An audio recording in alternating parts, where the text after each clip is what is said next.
Assalamualaikum warahmatullahi wabarakatuh. Perkenalkan teman-teman, nama saya Echa Ferdiatul Elma dengan nomor NIM 1705520021. Saya merupakan salah satu mahasiswi dari perguruan tinggi di Universitas Tikubang Unisbank Semarang. Saya mahasiswi semester 7 dari program studi S1 Akuntansi pada Fakultas Ekonomika dan Bisnis. Dengan adanya saya di sini, saya akan mempresentasikan mengenai materi dari audit investigatif yang berjudul tentang wawancara dan interogasi. Presentasi ini saya buat untuk memenuhi tugas dosen saya, yaitu Bapak Arif Himawan pada mata pelajaran audit investigatif. Sebelum saya memulai untuk presentasi, semoga teman-teman sekalian tetap sehat dan tetap beraktivitas di dalam rumah, mengingat masih musim pandemi saat ini ya. Semoga apa yang saya sampaikan dapat dipahami dan dimengerti. Mari kita mulai. Nah, oke teman-teman, di sini saya akan memberitahukan beberapa poin yang akan saya bahas nanti. Agar teman-teman tahu poin apa saja yang ada di materi saya, mari disimak ya. Nah, untuk yang pertama itu ada pengertian dari wawancara dan interogasi. Kemudian yang kedua itu ada perbedaan antara wawancara dan interogasi. Kemudian yang ketiga itu saya buat memisah untuk wawancara dan interogasi. Jadi wawancara sendiri dan interogasi sendiri. Nah, untuk yang pertama yang akan kita bahas dulu yaitu adalah wawancara. Jadi wawancara itu isinya apa aja sih? Nah, ini dia. Yang pertama itu ada karakteristik pewawancara yang memadai. Kemudian yang kedua itu ada manfaat dalam melakukan wawancara sebelum interogasi. Kemudian yang ketiga itu ada 3 tingkatan yang digunakan untuk komunikasi saat wawancara. Kemudian yang terakhir atau yang keempat itu ada persiapan dalam melakukan wawancara. Jadi di dalam wawancara itu ada 4 poin yang akan saya bahas nanti. Terus kalau interogasi, nah penasaran kan? Jadi poin yang untuk interogasi itu ada 4 juga. Jadi yang pertama itu ada langkah-langkah saat melakukan interogasi. Kemudian yang kedua itu ada hambatan dalam proses interogasinya. Kemudian untuk yang ketiga itu ada upaya dalam mengatasi hambatan dalam proses interogasi. Kemudian yang terakhir ini ada kesimpulan. Jadi masing-masing antara wawancara dan interogasi ada 4 poin yang akan saya bahas nanti. Nah, oke, sekarang setelah mengetahui beberapa poin-poin tadi, mari disimak penjelasannya. Nah, untuk materi yang pertama yaitu mengenai pengertian dari wawancara dan interogasi. Nah, di sini teman-teman itu tahu nggak sih apa itu wawancara? Nah, yang belum tahu, di sini saya akan kasih penjelasannya ya. Jadi, menurut Kamus Besar Bahasa Indonesia, wawancara itu merupakan suatu tanya jawab dengan seseorang yang diperlukan untuk dimintai keterangan atau pendapatnya mengenai sesuatu hal. Nah, ini dilakukan untuk dimuat dalam surat kabar, misalnya disiarkan melalui radio atau ditayangkan pada layar televisi. Pada dasarnya, wawancara itu sesuatu hal yang sering kali dilakukan oleh auditor dalam melaksanakan tugasnya dalam melakukan audit. Nah, wawancara itu juga memiliki salah satu teknik dalam pengumpulan keterangan, memahami objek pemeriksaan, penguji keterangan yang telah didapatkan sebelumnya, melengkapi keterangan lainnya, dan beberapa tujuan lain dari wawancara tersebut. Nah, lalu untuk interogasi, apa sih itu? Makanan ya? Bukan. Nih ini, saya jelasin ya. Jadi, menurut Kamus Besar Bahasa Indonesia, interogasi itu merupakan suatu pemeriksaan kepada seseorang yang dilakukan melalui lisan yang bersistem. Nah, jadi interogasi itu memiliki suatu rangkaian penting dalam proses penyidikan yang dilakukan oleh seorang penyidik. Itu. Kemudian kita lanjut poin yang kedua.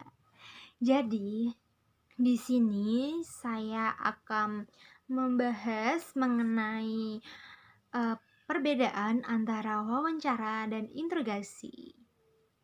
Nah, untuk perbedaan yang pertama itu wawancara bersifat tidak menuduh. Nah, kenapa tidak menuduh? Nah, saya jelasin. Hal ini dikarenakan dalam melakukan wawancara, seseorang investigator itu harus dapat mengumpulkan suatu informasi yang penting dalam investigasinya dengan cara berhati-hati tanpa menuduh sekalipun kepada seseorang yang diwawancarainya. Ini dikarenakan bahwa bahan yang dibutuhkan dalam wawancara itu sebenarnya adalah informasi. Nah, kemudian sedangkan untuk interogasi itu sendiri dia bersifat menuduh. Nah, hal ini dikarenakan dalam melakukan interogasi jika seseorang itu memang merasa bersalah, tidak akan memberikan keterangan dengan kepentingan pribadinya secara sukarela, kecuali jika dia yakin gitu bahwa investigator itu memiliki suatu keyakinan bahwa dia itu memang bersalah. Jadi dengan ada keyakinan dari investigator itu, dia tidak akan bisa mengelak lagi. Nah, untuk perbedaan yang kedua, ini ada wawancara yang bertujuan untuk mengumpulkan informasi.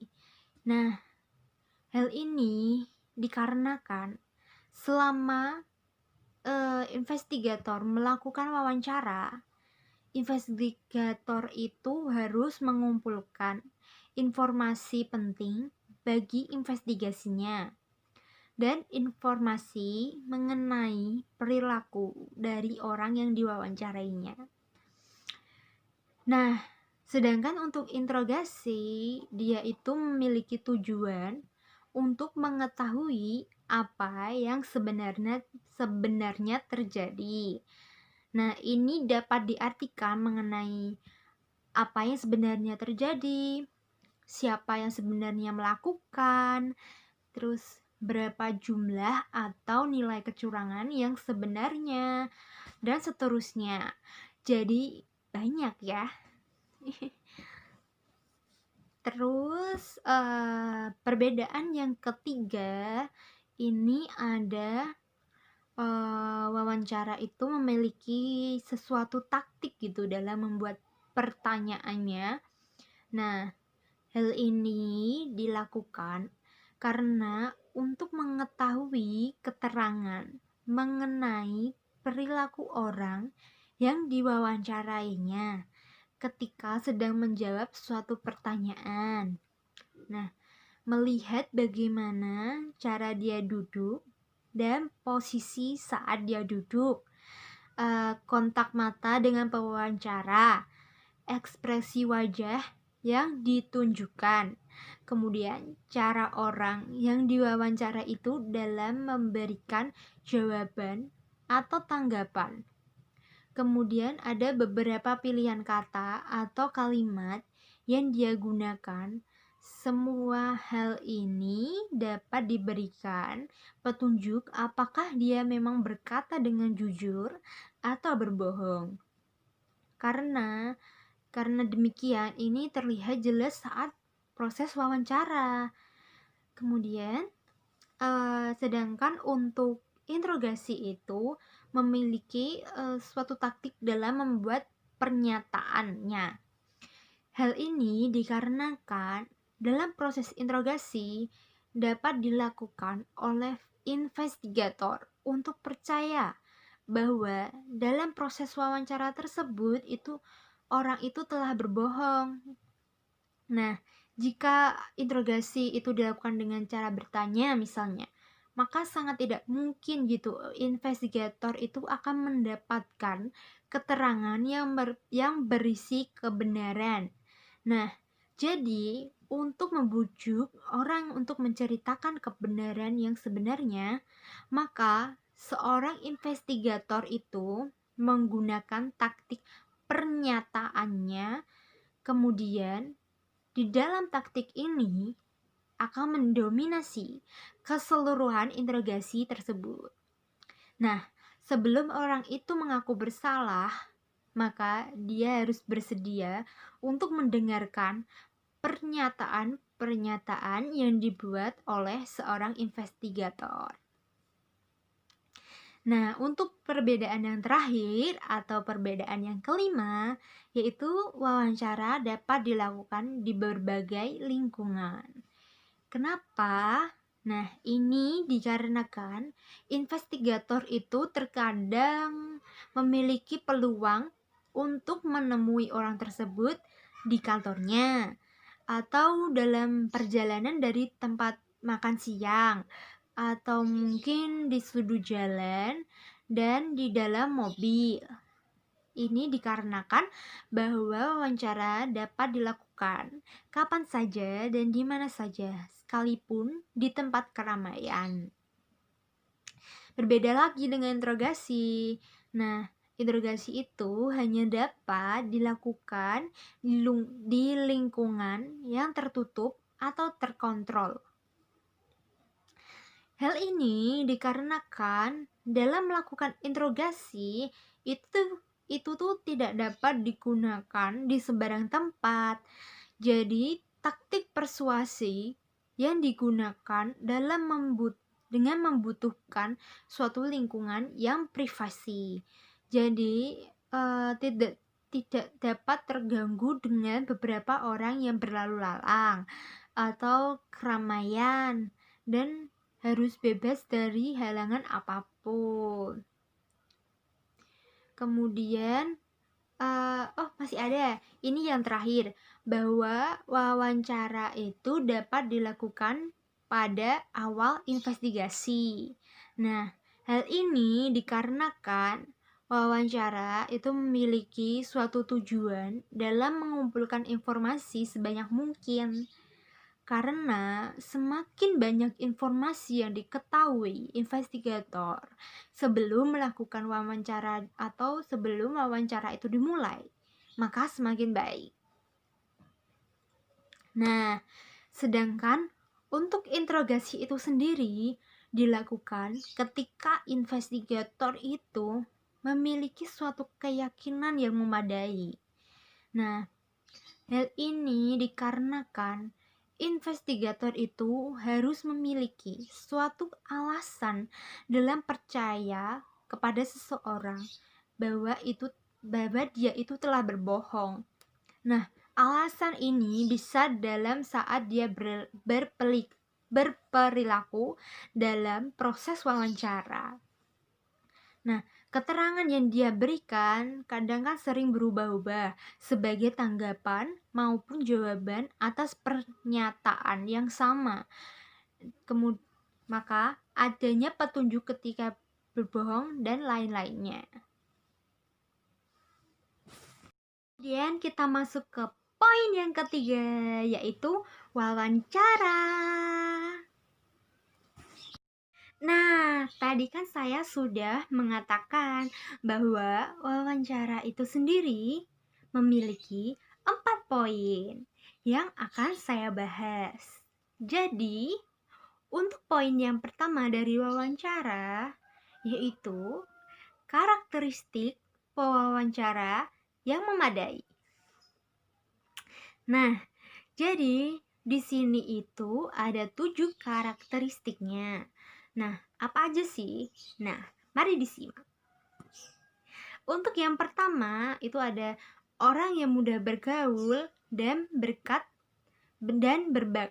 dalam berinteraksi. Nah, kenapa? Kenapa harus orang yang mudah bergaul gitu? Nah, ini dikarenakan orang yang mudah bergaul dalam berinteraksi itu akan mudah dalam merangkul orang yang diwawancarai tanpa merasa dia itu canggung atau merasa grogi. Nah, untuk yang kedua itu ada ingin membuat orang lain itu saling berbagi informasi. Jadi, seorang pewawancara ini memiliki sesuatu taktik atau memakai taktiknya untuk membuat beberapa pertanyaan yang dapat memancing orang yang diwawancarainya dengan logat khasnya, yaitu dengan logat yang santai namun tetap lurus dengan tujuannya. Nah, untuk yang ketiga yaitu ada pewawancara itu tidak akan menginterupsi responden dengan pertanyaan yang tidak penting. Nah, di sini pewawancara itu tetap dengan pendiriannya, bahwa pertanyaan-pertanyaan yang dia buat itu adalah pertanyaan yang penting, walau dalam penyampaiannya itu untuk menggali informasi dengan logat yang santai. Akan tetapi, pertanyaan itu tetap lurus tanpa menggunakan basa-basi. Nah, untuk yang keempat, itu ada dapat menyusun pertanyaan yang spesifik yang bisa membuat responden itu secara sukarela memberitahukan informasi. Nah, jadi itu di sini si pewawancara itu juga menyusun beberapa pertanyaan khusus untuk orang yang diwawancarainya. Karena bisa dikatakan bahwa pertanyaan yang spesifik itu adalah yang paling penting gitu. Kemudian yang kelima itu menunjukkan suatu keseriusan serta perhatian atas jawaban yang telah diberikan oleh seorang responden itu. Nah, dalam menunjukkan keseriusannya, pewawancara itu menghargai atau harus menghargai memang setiap jawaban dari orang yang diwawancarainya. Walaupun terkadang kan jawaban yang diberikan oleh orang yang diwawancaranya itu tidak sesuai dengan pertanyaannya. Maksudnya tuh pertanyaannya A, misalnya jawabannya itu B gitu ya. Kemudian untuk yang keenam itu mengajukan pertanyaan tidak dengan sikap yang menyalahkan. Nah, jadi pewawancara itu tidak boleh menyalahkan atau misalnya menuduhlah orang yang diwawancarinya. Nah, hal ini itu dilakukan karena agar tidak ada timbulnya suatu emosi antara keduanya, yang mana dapat membuat informasi itu tidak akan didapatkan gitu. Nah, jadi pewawancara itu harus tetap santai dan tetap sejalan dengan pertanyaan-pertanyaan yang baik dan konsisten. Kemudian yang terakhir atau yang ketujuh, itu pewawancara harus tepat waktu, berpakaian rapi, dan bersikap fair dalam berinteraksi dengan seorang responden. Nah, di sini pewawancara itu harus konsisten dan profesional dalam urusan waktu, berdandan, dan saat berinteraksi. Kenapa? Agar orang yang diwawancarainya itu merasa nyaman dan menganggap bahwa pewawancara yang berhadapan dengannya itu adalah orang yang sangat profesional gitu.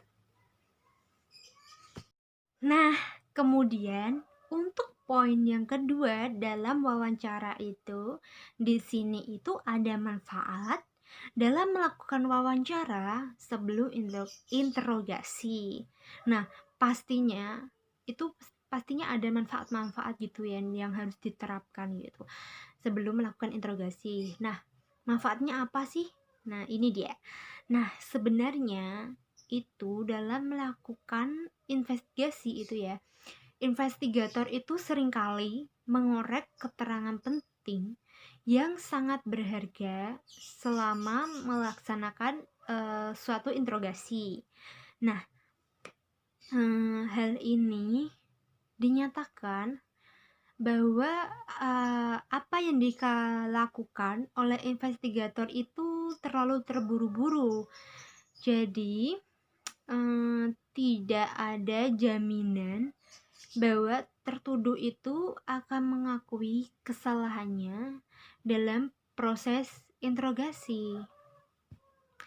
Nah, maka dari itu hal ini akan lebih mudah dicapai apabila seorang investigator itu menawarkan kesempatan untuk menceritakan yang sebenarnya mengenai atau melalui wawancara. Nah, kesempatan itu apa aja sih? Nah, seperti memberikan pertanyaan kepada tertuduh terlebih dahulu, dan ketika tertuduh itu memberikan keterangan palsu misalnya selama proses wawancara, maka investigator itu berhak atau dapat menggunakan keterangan dari hasil wawancara tersebut itu untuk membawanya lebih dekat gitu dengan beberapa pertanyaan interogasi yang sangat spesifik sehingga tertuduh itu dapat dinyatakan bersalah. Kemudian kita masuk ke poin yang ketiga dari wawancara. Nah, ketiga poin itu apa? Dari poin yang ketiga itu apa aja sih? Nah, di sini ada 3 tingkatan yang digunakan untuk melakukan komunikasi saat wawancara. Nah, dalam berkomunikasi saat proses wawancara itu sangat penting. Karena apa? Karena ini adalah sesuatu hal yang khas di mana wawancara itu dapat mengetahui informasi-informasi atas kejujuran atau kebohongan dari orang yang diwawancarainya atau tersangka misalnya. Nah, jadi di 3 tingkatan tersebut itu diantaranya yang pertama itu ada verbal channel, itu adalah perkataan yang keluar dari mulut orang yang diwawancarai, pilihan kata dan susunan kata-kata yang digunakan untuk mengirimkan sebuah pesan. Nah, di dalam metode ini atau verbal channel ini dapat dinyatakan bahwa orang yang berbohong itu akan merasa bahwa dirinya itu cemas gitu. Kenapa kok merasa dirinya cemas? Karena orang yang merasa dirinya cemas itu pasti dia melakukan kebohongan. Jadi dia itu takut bahwa kebohongannya itu akan terungkap gitu. Nah, untuk yang kedua itu atau tingkatan yang kedua itu ada paralinguistic channel. Itu adalah sesuatu ciri-ciri percakapan di luar apa yang diucapkan oleh orang yang diwawancarainya. Nah, ini itu dalam kata lain ucapan yang memiliki makna yang sesungguhnya itu berbeda dengan apa yang keluar dari mulutnya gitu ya. Jadi itu dari pikiran sama mulut itu beda gitu. Nah, untuk tingkatan yang ketiga atau yang terakhir itu ada non-verbal channel. Itu merupakan suatu sikap tubuh, gerak-gerik tangan, atau mimik wajah orang yang diwawancarai. Nah, jadi setiap ucapan selalu diperkuat dan dimodifikasi dengan bahasa tubuh dari pewawancara itu. Ya. Nah, poin yang terakhir atau poin yang keempat, dalam wawancara itu pasti ada suatu persiapan dalam melakukan wawancara. Nah, persiapannya apa aja sih? Ini dia. Nah, untuk yang pertama itu auditor investigatif harus mempelajari suatu berkas atau permasalahan dan dokumen-dokumen untuk memastikan adanya informasi yang penting yang belum didapatkan. Hal ini bertujuan agar pertanyaan-pertanyaan itu dapat dirangkai nantinya akan sesuai dengan permasalahannya dan dapat dirangkai secara runtut gitu ya. Kemudian yang kedua itu menetapkan tujuan informasi apa yang dapat diperoleh dari calon pewawancara atau calon responden yang akan diwawancarai. Nah, pewawancara itu harus mengetahui beberapa tujuan dalam menggali suatu informasi penting yang mana yang akan didapatkan saat calon responden itu menjawab pertanyaan-pertanyaan yang telah diberikan oleh pewawancara itu sendiri. Nah, kemudian yang ketiga atau persiapan yang ketiga itu pewawancara itu harus mempersiapkan suatu catatan yang berisi poin-poin penting yang mana akan ditanyakan agar informasi yang digali itu tidak terlewatkan. Nah, kemudian yang terakhir ini ada persiapan atau mempersiapkan waktu dan tempat untuk melakukan wawancara.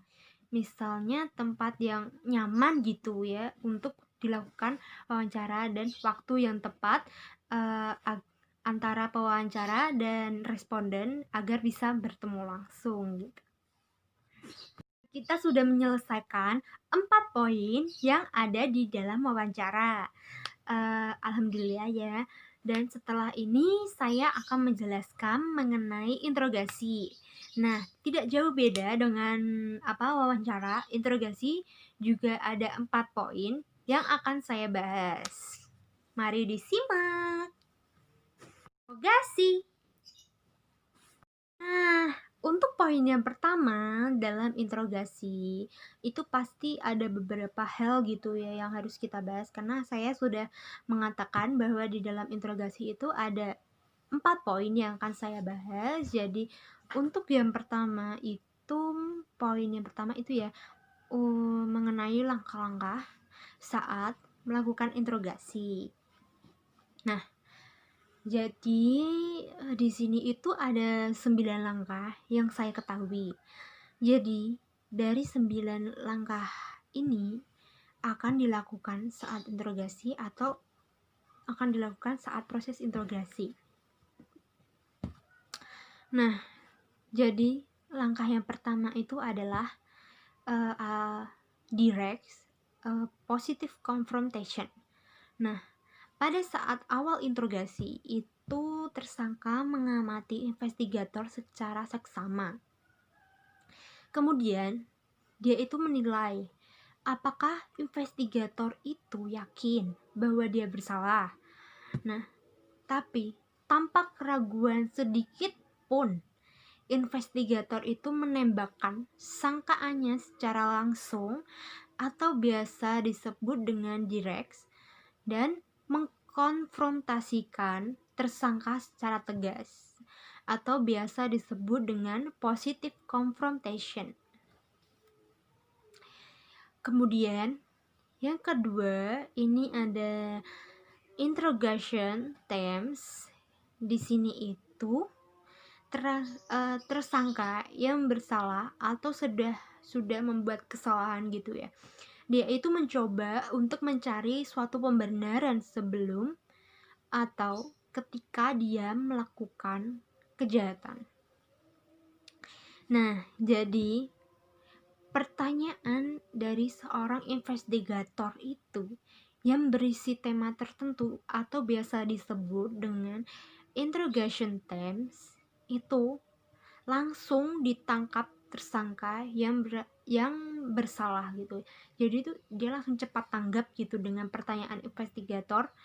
Nah, tema-tema ini bisa berupa keadaan keuangan yang terdesak, atau tersangka merasa terdesak, atau keadaan lain yang dijadikan sebagai kambing hitam gitu.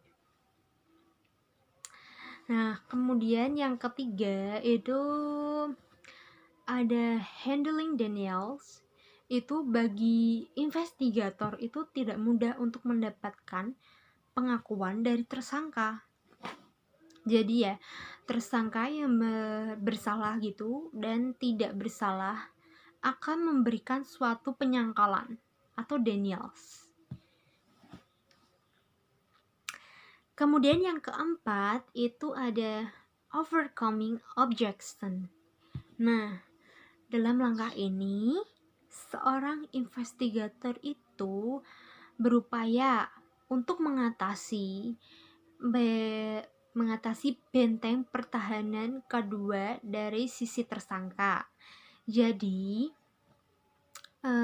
benteng pertahanan yang pertama itu adalah penyangkalan atau denials. Kemudian untuk benteng pertahanan yang kedua itu adalah keberatan atau objection. Kemudian kalau gitu tersangka yang melihat kemudian itu tersangka yang melihat kesia-siaannya dalam upaya untuk menyangkal itu akan mengubah taktiknya dengan mengajukan keberatan gitu. Jadi dia yang aku merasa sia-sia dengan melakukan penyangkalan gitu. Jadinya dia langsung membuat atau mengajukan suatu keberatan gitu. Kemudian yang kelima itu ada keeping the suspect attention. Itu adalah bahwa tersangka itu sudah kehilangan kepercayaan dirinya gitu untuk terus mengemukakan ketidakbersalahannya. Jadi tuh dia tuh udah pasrah gitu ya untuk mengatakan ketidakbersalahannya dalam suatu kejahatan misalnya. Jadi dia itu sudah sampai di suatu titik di mana dia itu membiarkan seorang investigator ini berbicara apapun. Ia berdiam diri dan investigator itu menjadi pembicara tunggal. Jadi dia hanya mendengarkan gitu ya, apapun yang dikatakan oleh investigator. Karena dia sudah pasrah gitu dengan apa pembenaran yang dia lakukan gitu. Kemudian yang keenam itu ada handling the suspect passive mode. Nah, di sini pada tahap ini tersangka itu menyadari bahwa kebohongannya itu tidak menghasilkan keinginannya tadi. Seperti dia tuh ingin bahwa seorang investigator itu percaya bahwa dia tuh tidak berbohong, tapi nyatanya enggak gitu ya. Kemudian dia itu langsung menunjukkan sifat kalahnya dengan cara kepala tertunduk, bahu menurun, kaki lemas, dan mata berkaca-kaca. Nah, ini membuat mentalnya berada pada titik terendah, sehingga perubahan ini mengisyaratkan ada pergejolakan di dalam batin tersangka untuk menceritakan kebenarannya. Karena semakin dia berbohong, orang tidak percaya, maka dia lelah gitu, dan akhirnya dia menceritakan kebenarannya gitu. Kemudian yang ketujuh itu ada presenting the alternative question. Nah, di sini itu merupakan puncak dari pengembangan tema interogasi. Nah, si investigator ini mempersempit temanya ke unsur utamanya dan memasuki pertanyaan yang alternatif. Nah, ketika memilih suatu alternatif, tersangka itu sesungguhnya telah mengakui bahwa dia itu bersalah gitu. Kemudian untuk yang ke-8 itu ada bringing the suspect into the conversation. Nah, di sini itu dalam langkah ini itu seorang tersangka ini diarahkan untuk menceritakan perincian dari perbuatan-perbuatannya yang pada akhirnya akan dirumuskan menjadi suatu pengakuan yang bisa diterima sebagai suatu bukti hukum. Nah, kemudian yang terakhir atau langkah yang ke-9 itu ada the written confession. Nah, pada puncaknya seorang tersangka itu langsung memberikan pengakuan secara tertulis karena dia merasa bahwa dia sudah kalah gitu. Nah, poin yang kedua dari interogasi. Jadi, di dalam proses interogasi itu pasti ada beberapa hambatan yang cukup menyulitkan seorang investigator. Nah, maka di sini itu saya akan membahas mengenai beberapa hambatan dalam proses interogasi. Nah, jadi hambatannya itu apa aja sih? Nah, di sini saya akan jelaskan.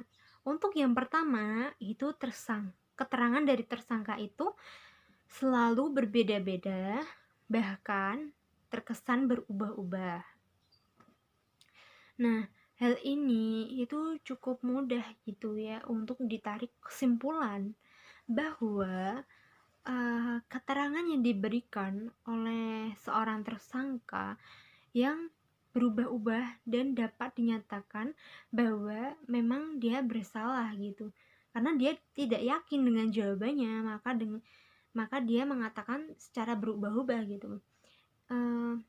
Hal ini bisa dikarenakan adanya perasaan cemas di dalam hatinya sehingga dia itu tidak dapat konsentrasi dalam menjawab pertanyaan.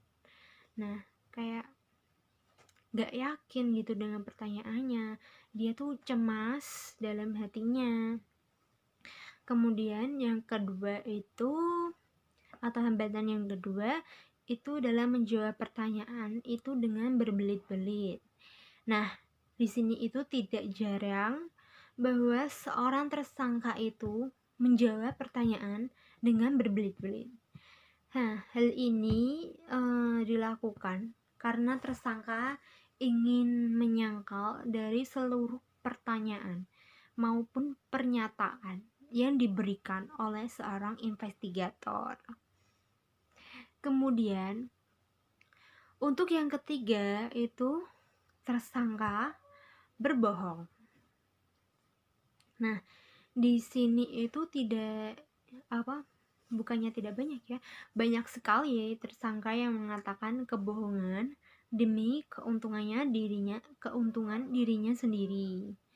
Nah, ini itu bertujuan agar tersangka itu aman di dalam kebohongan yang telah dia buat gitu. Itu menurut tersangka. Nah, namun berbeda untuk investigator. Mereka itu kan sudah profesional, pasti akan menembak atau mengetahui dengan sangat jelas bahwa si tersangka ini memang berbohong dalam berbicara, dalam menjawab pertanyaan. Begitu.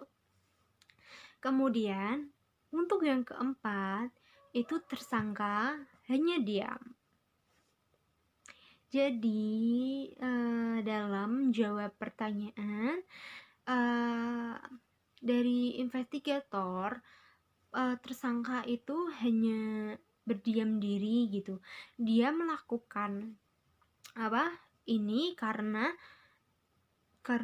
tidak tahu lagi apa yang harus dia lakukan. Nah, maka dari itu dia hanya melakukan diam gitu, karena dia bingung harus ngapain lagi gitu.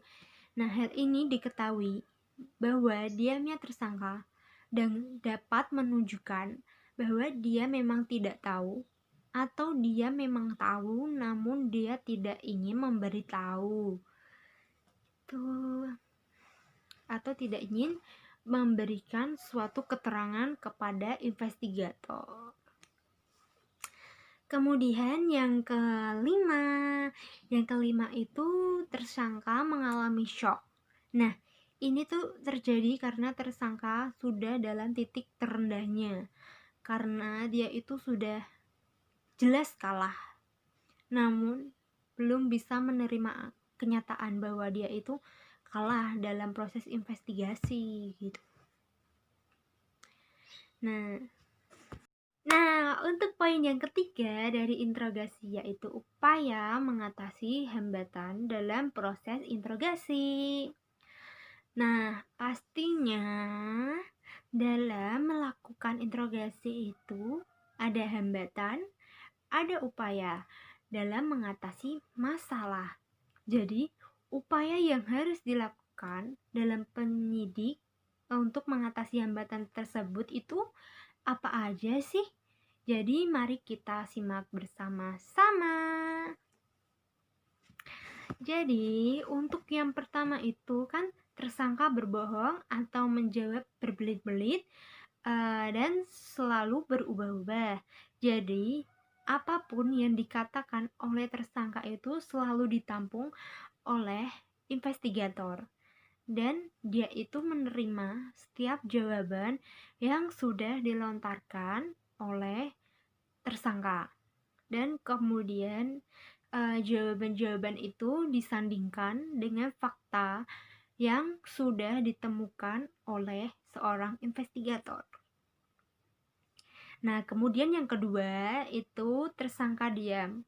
Jadi seorang investigator itu tidak memaksa seorang tersangka dalam memberikan suatu pengakuan, karena investigator atau penyidik itu tidak terlalu mengejar pengakuan dari tersangka. Namun, penyidik itu mencari fakta-fakta atau alat bukti yang sudah teruji kebenarannya. Kemudian yang ketiga itu tersangka shock itu dilakukan dengan cara apa sih? Nah, untuk menghindari agar tersangka tidak mengalami shock, maka seorang penyidik atau investigator itu dapat melakukan suatu pendekatan dengan mengajak seorang tersangka ini berdialog atau dengan berdiskusi atau dengan mengajukan suatu pertanyaan-pertanyaan yang santai namun tetap lancar sehingga seorang tersangka ini mampu membuat penyidik tidak akan mudah terpancing emosi atau keduanya tidak akan mudah terpancing emosi. Ya, nggak kerasa nih, ternyata kita sudah masuk ke poin yang terakhir, yaitu kesimpulan. Jadi, dari materi yang sudah saya bahas dari yang pertama hingga yang terakhir atau yang ke-10 ini, maka saya menarik kesimpulan bahwa wawancara dan interogasi ini merupakan suatu teknik atau alat investigasi yang sangat penting. Ini menurut Tuana Kota pada tahun 2007.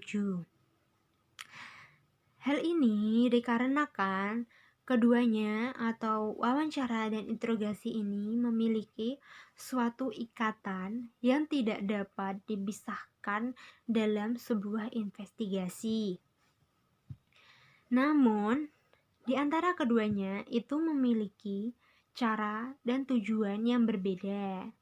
Nah, dalam melakukan wawancara dan interogasi, hal yang paling penting itu adalah waktu. Kenapa waktu? Karena investigator itu dituntut untuk berlaku secara profesional dalam membuat jadwal dan urutan-urutan wawancara yang benar sebelum melakukan investigasi. Nah, sekian dari presentasi saya. Semoga apa yang telah saya sampaikan hingga detik ini bermanfaat bagi teman-teman dan dapat membantu teman-teman sekalian untuk mengetahui beberapa hal yang belum diketahui oleh teman-teman mengenai wawancara dan interogasi. Nah, di sini saya sangat berterima kasih karena teman-teman itu mau menyisihkan waktu luangnya untuk menonton video ini. Jadi, semoga di masa pandemi saat ini teman-teman tetap sehat dan tetap terus berdoa agar selalu diberi kesehatan oleh Allah Subhanahu wa Ta'ala. Amin. Nah, sebelum saya tutup video ini, mohon bantuannya untuk share ke teman-teman kalian semua dan like sebanyak-banyaknya, serta jangan lupa untuk subscribe dan jangan lupa tekan lonceng notifikasinya. Assalamualaikum. Bye.